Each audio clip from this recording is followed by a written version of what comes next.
Yeah,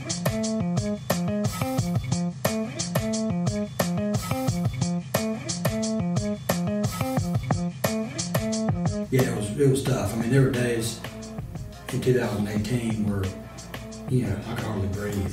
Laying flat on the floor in my office. Tears, honestly.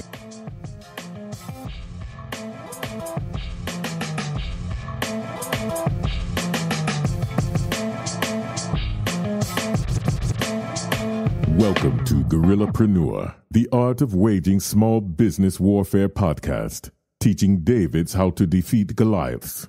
Now here's your host, Mark Anthony Peterson. Welcome back to the podcast for entrepreneurs, startups, and business mavericks. If you're not a maverick, you don't have to go home, but you got to get up out of this podcast. In this podcast, we teach entrepreneurs how to defeat the corporate giant. Just like in the story of David and Goliath, David defeated a much taller and stronger Goliath, not by fighting the giant in hand-to-hand combat, but by using technology. A slingshot. The slingshot allowed the smaller David to attack from a distance that minimized the advantages that Goliath had over the smaller David. My name is Mark Anthony Peterson. I'm a serial entrepreneur, a futurist, and the managing executive at Serial Consulting, a leading small business strategy and technology consulting firm. I am also the author of the book Guerrillapreneur, Small Business Strategy for Davids Wanting to Defeat Goliaths, which is available on Amazon, Barnes & Noble, and iTunes. This podcast is brought to you by Serial Consulting. An idea can launch a business, a strategy can take it global.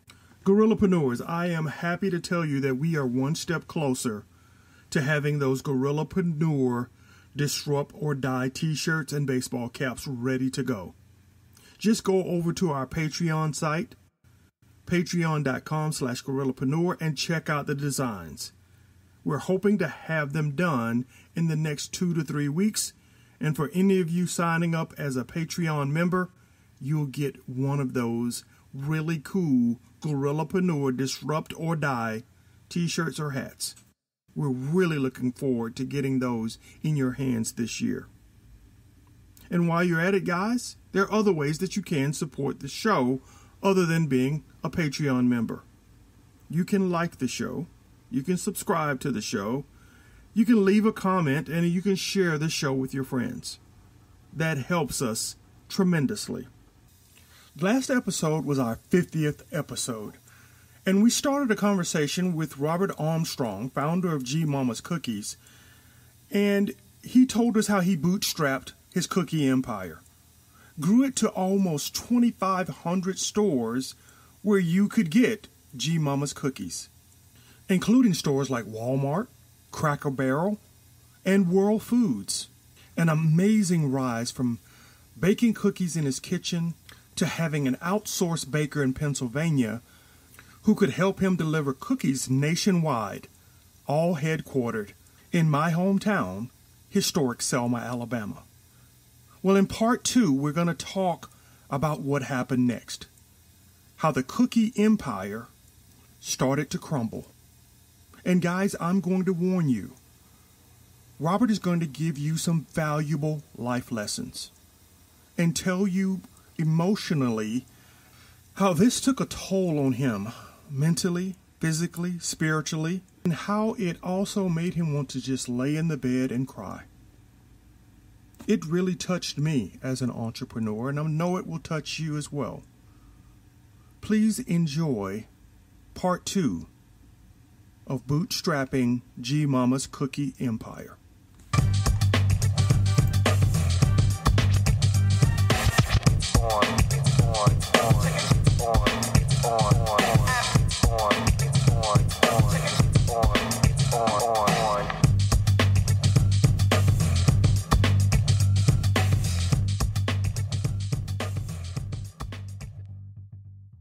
The buyer from Walmart, her boyfriend, went and bought a bag at the local Cracker Barrel in Bentonville, brought them home, and loved them. Told his girlfriend, "These are awesome." She reaches out to me.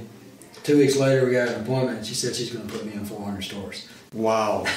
Wow. Yeah. Makes up for those misbakes, right? Oh, yeah. You get calls like that. Oh yeah, that's right? what keeps you going. That's right. Yeah. That roller coaster ride. Those are the days that keep you fighting and getting up, right? Yeah. Keep you being a guerrillapreneur. So at the peak, you're in Walmart, you're in Cracker Barrel, you've been in World Market. You 1,000, 2,000 stores. different stores, and now you're ready for phase 3 expansion, right? Yeah. Well, see, during this time, I kept having issues with the bakery. At the point when we started with them, they could bake it all day. They had a long oven, 160 feet, but they didn't have the ability to package it in my packaging automated. So they would have to bring in temporary employees to hand pack it. And like I mentioned earlier, they were kind of new and growing too, so they were changing new employees and changing out some things. So overnight, after we had gotten into Cracker Barrel, we were in the Navy at this point, XCOM. We were, selling to the military. We were selling tons of stores, and they called and said that they weren't going to hand pack the stuff for me anymore. That they were just going to send me bulk cookies, and I was going to have to figure it out. Curveball. Huge Curveball. Because I was working out of a little office here in Selma, and I mean, what am I going to do with 6,000 pounds of cookies? And so, and at the same time, this may be too technical, but Cracker Barrel was my customer at the time, and they're very, very strict as far as like food safety goes. You got to have a food safety audit. You got to make a 90 or above. And you've got to, if any part of the process touches the product, they've got to turn in their audit. It's got to be from like one of 12 companies that do the audit, so it's real strict. The label's got to be exactly how they want the labels done and all that. So I had to have a bakery do it because I didn't have an audit. If I touched the product, then I couldn't sell a Cracker Barrel. Right. I'd lose 700 stores, my best customer. And so I convinced the bakery, I said, whatever it costs, you've got to hand pack it for Cracker Barrel for me. Just give me a price, because I've got to keep this customer and keep me around so I can figure out a solution to this. So what I in the short term, I found an empty building here in Selma. I was actually on Broad Street, it's old Sweet Advantages. It was a karate place. Right. Them. And I went in there and just put like cardboard on the windows, brought in a couple fold-out tables, bought about 15 of those just, desktop scales from Walmart, hired a bunch of guys that were looking for work from GWC that needed to make some extra money, and my first, this is crazy, but so the first order we bake, and I know I'm going to have to hand pack the product. I didn't know much about shipping at this point because I wasn't doing a lot of it. I was having my distributor handle some of that. We shipped it refrigerated to Selma, which is, now I know, but that's not as guaranteed on when you're going to get the product when it's refrigerated LTL. If it's a dedicated truck, so it was our product sitting in Atlanta for a couple of days as they did everything they need to do in Atlanta. And they said estimated delivery. They said it was like on a Thursday, and I think it was a Wednesday. And so I had all these guys showing. I'd call around, got all these guys coming. They're sitting there waiting. Well, I'm sitting there on Wednesday thinking the cookies will be delivered. I get to about 2 o'clock or 3 o'clock in the afternoon. I'm sitting in my office. I'm like, where are these cookies? And I got all these orders I'm super late on because I've been figuring all this out and trying to keep the customers. And so I call the terminal and I'm like, hey, y'all going to deliver cookies today? Oh, no, we don't know when we're going to get over there. So I said, how late are y'all open? And they were like, well, we're open all night. So I said, well, if I drive up in a U-Haul, would you load my U-Haul with the cookies? And they're like, yeah, I guess. And so I went to the local U-Haul place, got a U-Haul, and left Selma about 4 o'clock in the afternoon, drove to Atlanta, picked up the cookies on a U-Haul, this huge terminal, and drove back to Selma. I got here about 2 a.m., had my dad woke up out of bed. He was nice enough to come help me unload the cookies. I had this like handheld push thing, weighed 900 pounds to get the cookies out of the back of the truck. Ended up staying up all night getting ready for all the guys to come hand pack, and all the guys showed up. We hand packed and long story short, got the orders out. But we did that for like 4 months. Wow. Yeah.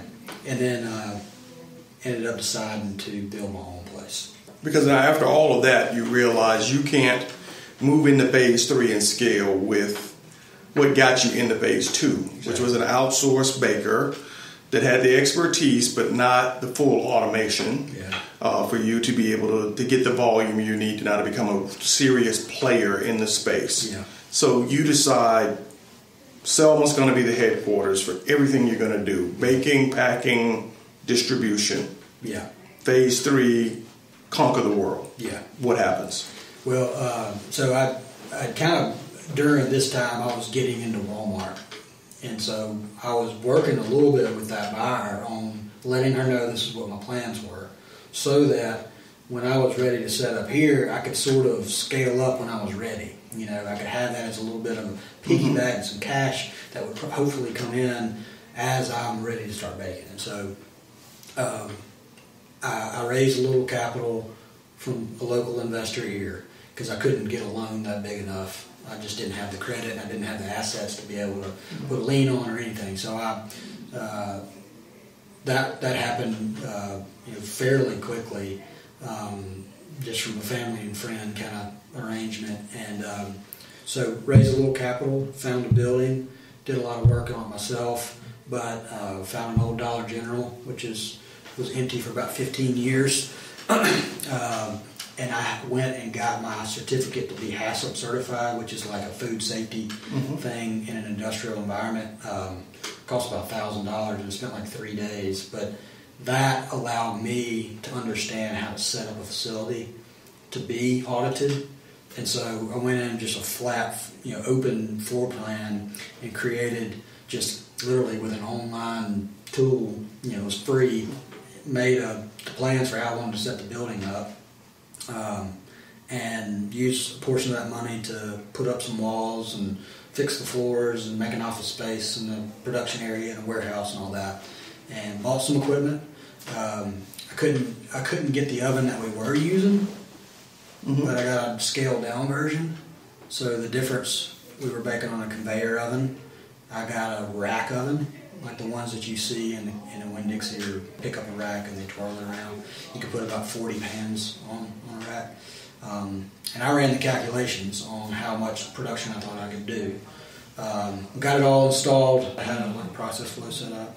And then we got time to start trying to bake the product.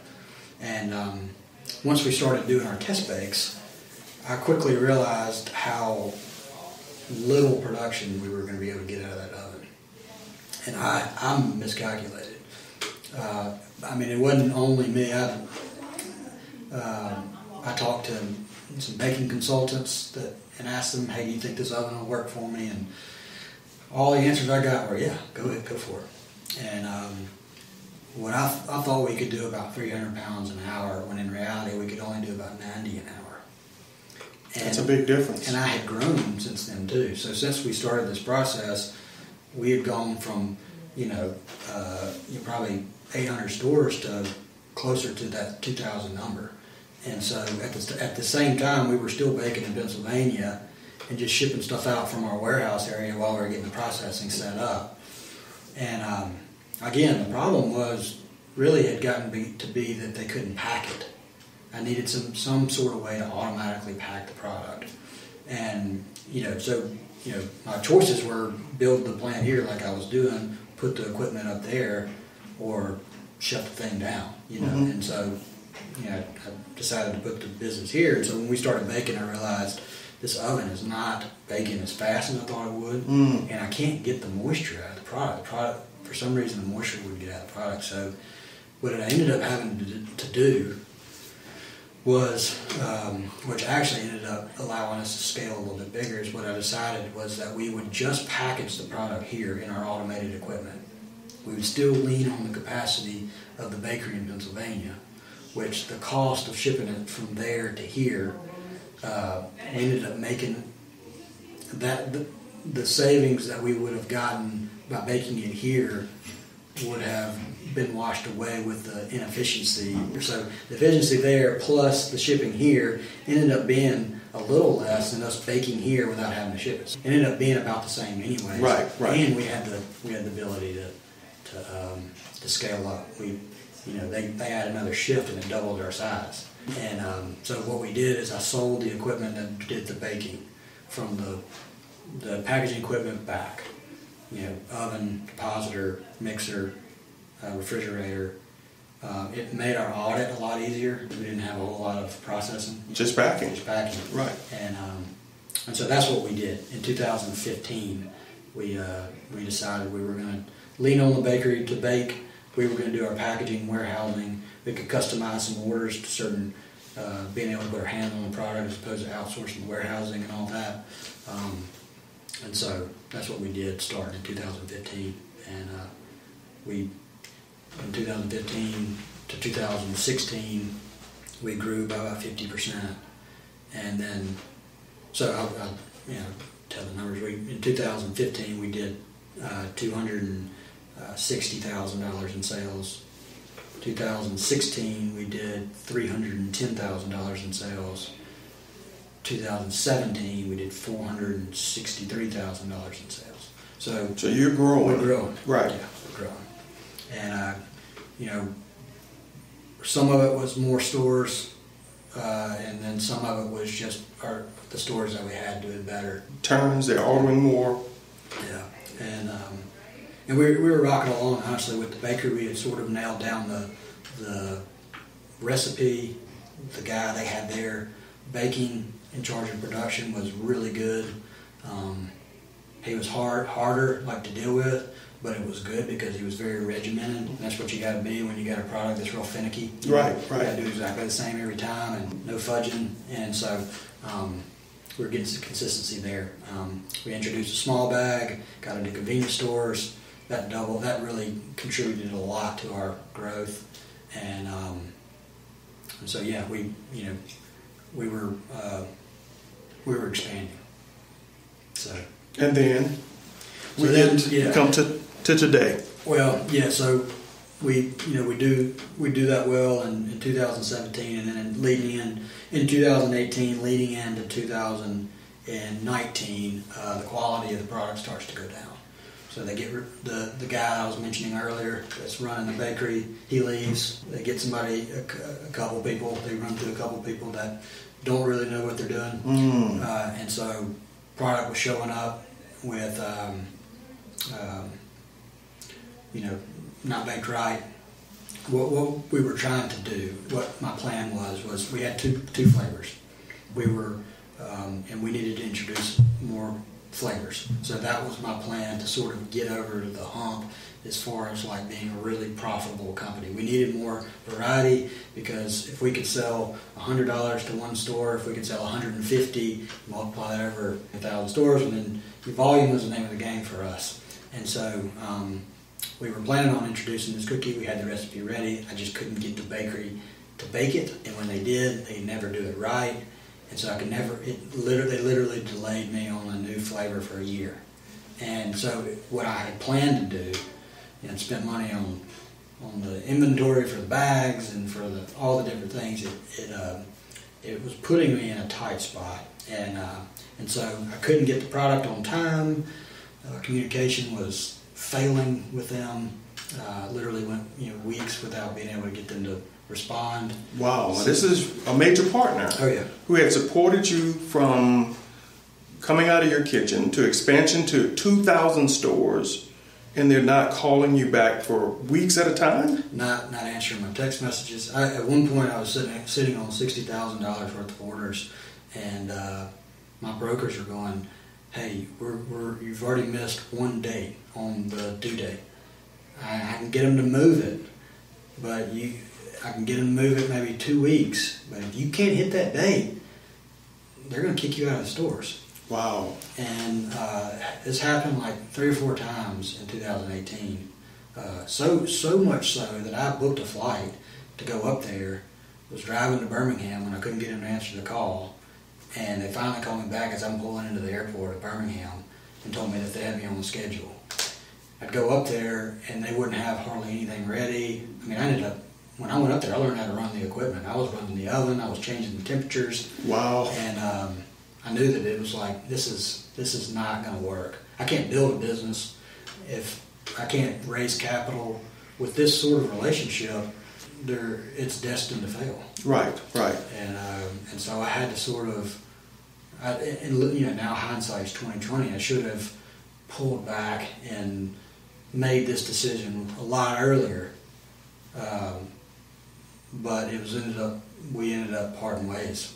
And I went from, at the time, I think I was in 1,500 stores to 0 in about a month.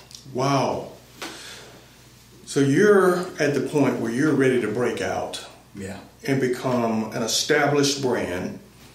Your partner falls through. Mm-hmm. The guy that's the engine underneath the company. And you go from 1,500 stores to 0. Mm-hmm. Back to where you were. Yeah. Talk us through how that made you feel. It's probably the hardest thing I've ever gone through, failing like that. I mean, it's not over. The story's not over yet. But at that point, having to field those phone calls, I had a lot of things that were going on. I was thinking maybe I should sell the business, so I rode around the Southeast, meeting with other bakeries, trying to see if they would want to buy it. I had a lot of debt that I was having to sort of figure out how to handle that.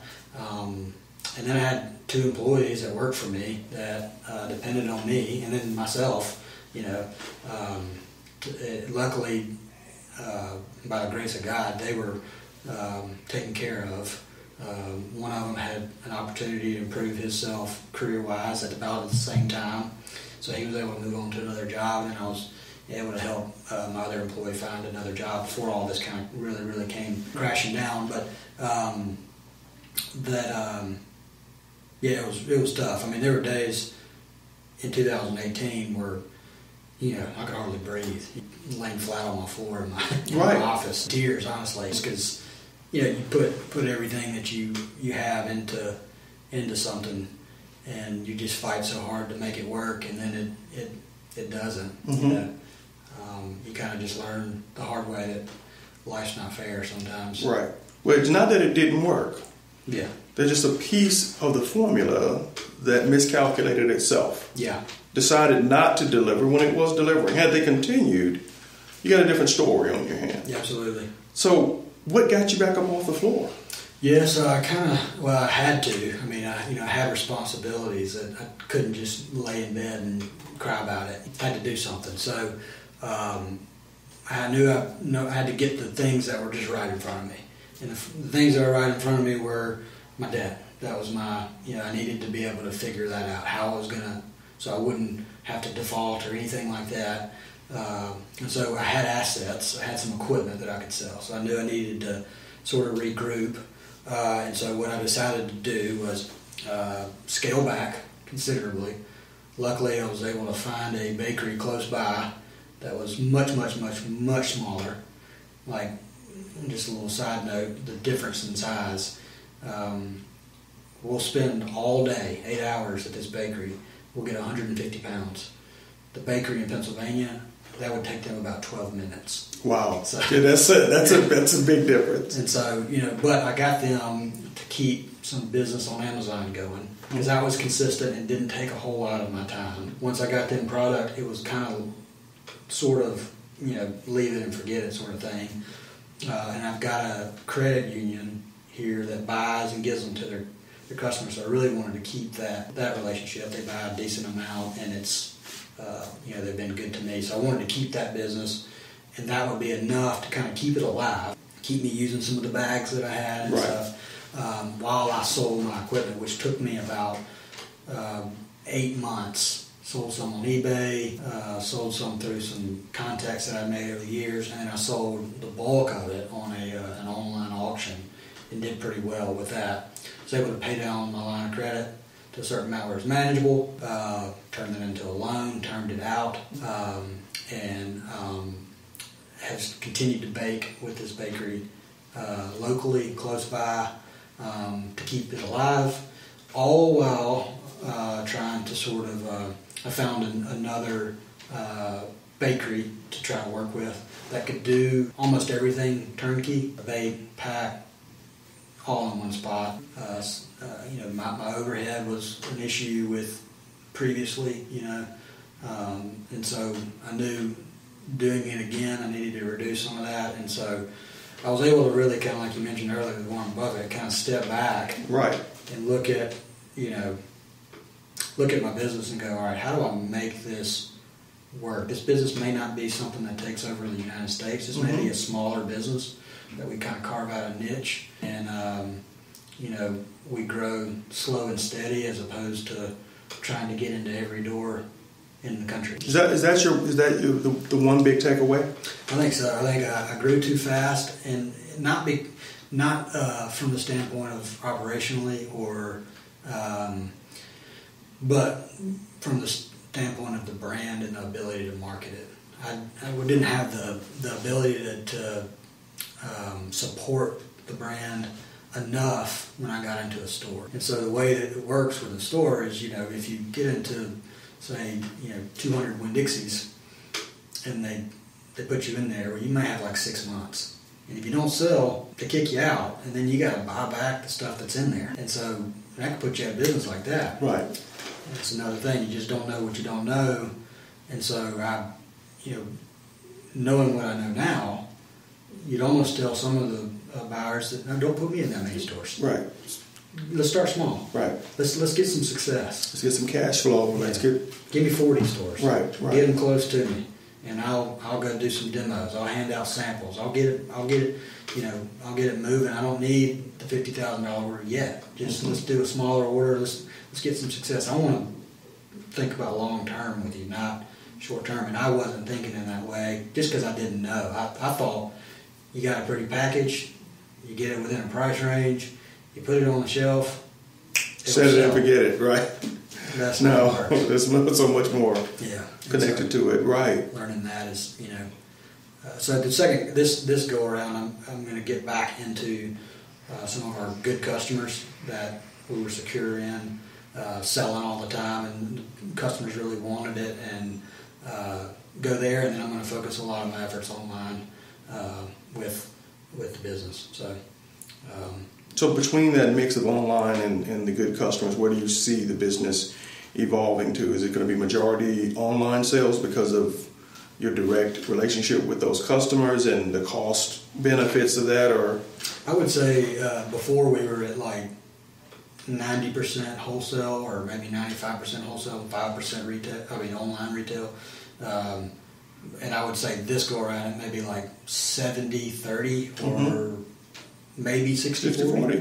It'd be nice if we could do that. Wholesale's still the majority of this kind of business. You just get you get one order and it floats the boat. So, but we're gonna working with some of these bigger distributors is another thing that really hurt my business. We had started with smaller distributors, and then eventually when we got into some of these retailers, we got into, there are two of them, I won't say their name on air, but they're two large national distributors in the country. They've got 40,000 customers each, and so they open up a world of possibilities to you. You get into these distributors, you get your item code, you can go to any retailer they deliver to, and they can order that product from that distributor. So it's an enticing thing. Right.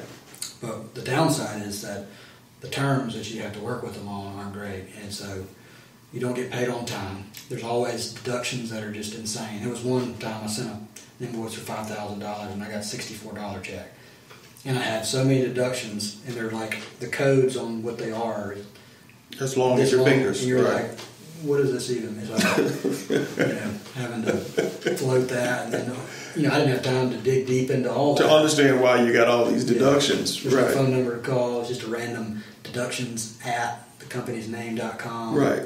And you wait 3 weeks to get anything back, and then it doesn't answer your question, and so. And then the next invoice is off to them with then more deductions. Exactly. Yeah. No, it's so much more that you have now learned about this business that I'm sure the next iteration is going to bring some really exciting opportunities for you and for the people who love this brand. Yeah. What's one or two things that you would say to the entrepreneurs who are listening to this podcast about the ups and downs that you've gone through? Because you hit some pretty high highs, and you had some pretty low lows in getting G-Mommas off the ground. What are one or two lessons you would share as we wrap up the podcast here? I've said this before, it's probably pretty generic, but to have mentors around you, people that have been there. Everybody kind of says that, but when you're at your lows, there's really when somebody it's hard to get, I guess, comfort or whatever you want to call it from somebody that doesn't know really what you're going through. But when somebody does know what you're going through, it really does help, because you can kind of see somebody that has been through what you're going through and have come out on the other side, and so it becomes like your baby, and you've heard that before, but it really does. You become so emotionally attached to the success of it, and so mentors would be one thing, and then just for the longevity of being an entrepreneur, it's just the ability to learn. You gotta learn how to learn, and I can learn faster. I know the things I need to learn when I'm looking at a problem or I can solve the problem faster because I've had the experiences that I've had, and so I think one of the things I've had on my mind for the last few months is people just got to learn how to learn, and I think that comes with just perseverance, and these are all generic things that every entrepreneur says, but it's true. There's always a solution attitude. There's always a solution to this problem, and so I don't know if those are really good points, but those are two fantastic points, and I appreciate you sharing those with the audience. And to me, experience is success, and you are very successful. And I think G-Mommas will go on to become exactly what G-Momma said it's going to be, a successful brand and a successful company, because you're not the type of guy that gives up. That's right. So, again, thank you for being on the podcast. Thank you guys for tuning in. And if you guys want to check us out on Speaker, iTunes, Podomatic, any podcast platform you enjoy, hit subscribe, follow us, and follow these stories, because this is real life stuff. This is right where the rubber meets the road. This is Guerrillapreneur. Thank you guys for listening. Guerrillapreneurs, I told you it was going to be a great episode. Robert has been through the ups and downs, and you can bet your bottom dollar that he is going to build a cookie empire. I want to give thanks again to Miss Becky Nichols at the Selma-Dallas County Public Library for allowing us to use the conference room to tape this podcast episode. For those of you who are around the country that have not visited your public library, please go in and check them out. They have a lot of resources to share with you and your team. Like these episodes? You might like some of my other podcasts, like Career Coaching X's and O's, which provides career advice to executives seeking the corner office, or Gigging, Everything in the Sharing Economy, which provides news and predictions about the sharing economy. Find them on Spreaker, iHeartRadio, Spotify, iTunes, or any of your other favorite podcast listening platforms. I'll put links to these shows in the show notes. Guerrillapreneurs.